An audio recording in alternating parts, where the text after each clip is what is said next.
आज आपण पाहतोय पुण्याचं सकल उत्पन्न 4.2 लाख कोटी रुपये आहे. आता त्यात वाढ होईल. 2030 पर्यंत 15 ते 18 लाख लोकांना नोकऱ्या निर्माण होतील. 6 लाख त्याच्यामध्ये महिला कामगार होतील. लाडक्या बहिणी आणि लाडक्या बहिणींना विसरू शकत नाही. तर आमचं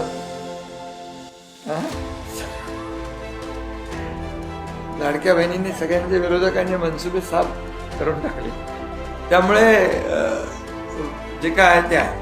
आणि म्हणून आज कितीतरी 800 पेक्षा मगाशी सुब्रमण्यम साहेबांनी देखील सांगितलं की ते शिक्षण संस्था आहे आणि हे विद्येचं माहेरघर मगाशी म्हटलं.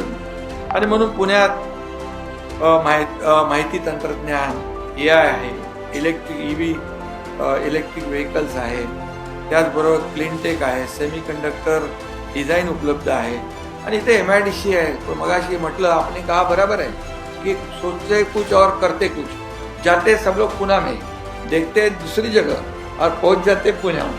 इसलिए पुणे में पोटेंशियल है, ये फॅक्ट आहे. आणि म्हणून या ठिकाणी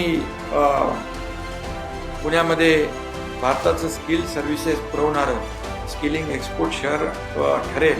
यामुळे देखील यासाठी देखील हा ग्रोथ हबचा उपयोग होईल.